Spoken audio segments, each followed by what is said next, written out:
Oi, pessoal, boa noite. Meu nome é Flávia e, junto com a Giovana, a gente vai apresentar o nosso trabalho sobre a irracionalidade e a transcendência de Pi, um trabalho final da disciplina de análise, de introdução à análise real do período 2020.2 da Unirio.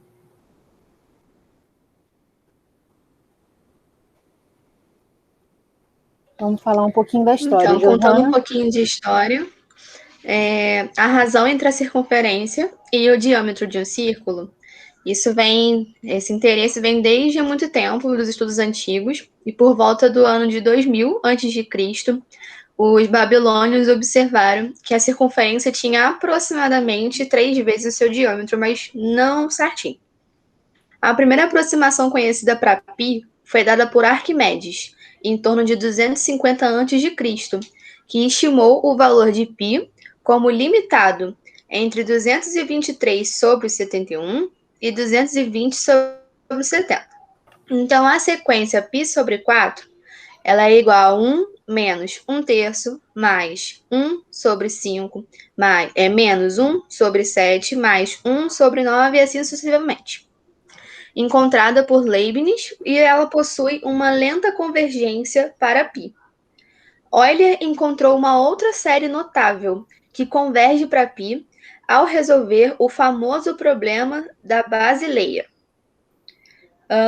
Π ao quadrado sobre 6 é igual a 1 mais 1 sobre 2 ao quadrado, mais 1 sobre 3 ao quadrado, mais 1 sobre 4 ao quadrado, e assim sucessivamente.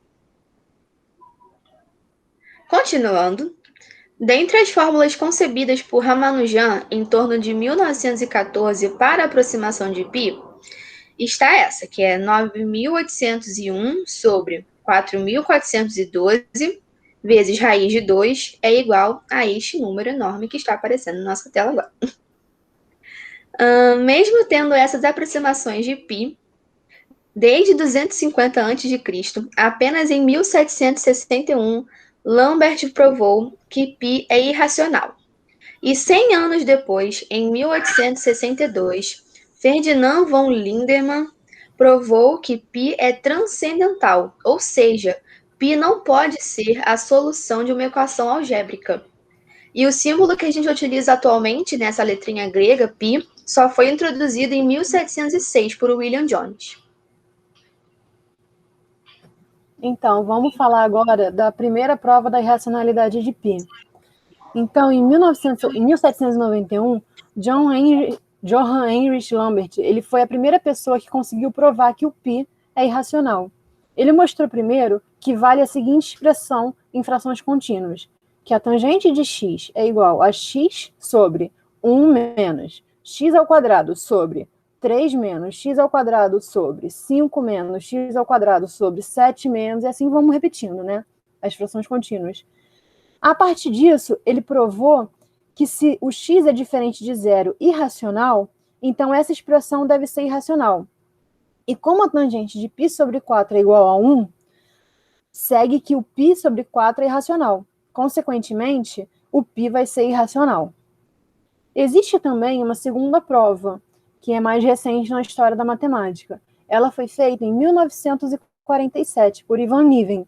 Ele apresentou uma prova um pouco mais simples, mas assim, de simples assim, é ser generoso, né, com ele, porque a prova dele consiste basicamente em deixar, como muitos livros da matemática fazem, né, que a prova fica para o leitor. Então, ele basicamente, ele assume que, parte do absurdo, né, que π seja racional. Então, π vai ser um A sobre B, dado um A e B inteiros positivos com um B diferente de zero. Então, ele define uma função f de x baseada em AB. Ele vai estabelecer propriedades para essa função f de x, e nessas propriedades, ele vai encontrar uma contradição, o que vai implicar, então, que o π tem que ser irracional. A prova que ele utiliza, ele assume, então, que A e B são inteiros positivos, e para algum inteiro positivo n, ele define f de x como sendo x elevado a n vezes a menos bx, tudo elevado a n, tudo sobre n fatorial. Então, a primeira propriedade dele é que a integral de de 0 até π de f de x seno de x dx, ela vai ser uma integral sempre inteira positiva. Esse resultado ela vai dar sempre um número positivo. E a propriedade 2 vai que de 0 é menor do que a integral de 0 até π, né, de f de x seno de x dx, que é menor do que π elevado a n mais 1 vezes a elevado a n, tudo sobre n fatorial. E esse π elevado a n mais 1a elevado a n sobre n fatorial, isso tende a zero, quando n tende a um número muito, muito grande. Então, o que vai acontecer? Ao mesmo tempo em que f de x seno de x dx, essa integral, ela vai ser positiva pela propriedade 1, a gente vai ter que, pela propriedade 2, esse valor vai ter que estar entre 0 e 1. Então, essa nossa propriedade 2, ela vai acabar contrariando a nossa primeira propriedade. Então, isso seria um absurdo. E, com isso, ele prova que o π é irracional. Bom, relembrando, a gente viu que Lindemann provou que π é um número transcendental. Então, o que são números transcendentais? São números que não podem ser solução de uma equação algébrica. E George Cantor, ele provou que a grande maioria dos números é, na verdade, transcendental.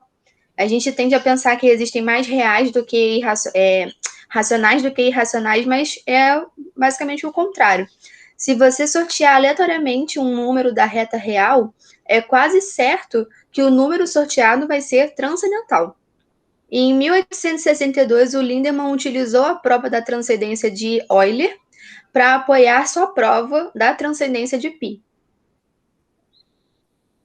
Bom, e aí a gente conversando com o professor Marcelo Rainha, a gente queria utilizar a prova da transcendência, e ele disse que seria um método um pouco complicado, que ele mesmo só conhecia uma prova, que utilizava a teoria de grupos e que seria um pouco, assim, um pouco além para a gente conseguir. Então, desse modo, a gente tentou, mas não foi possível. Porém, nós deixamos um link nas referências que explicam como funciona a transcendência de π. Em inglês, mas dá para colocar legenda. O cara fala um pouquinho rápido, a legenda não é muito precisa, mas dá para compreender um pouco. Mas, assim, foi além das nossas capacidades realmente conseguir provar isso. Nós tentamos. Com certeza. E é isso, gente.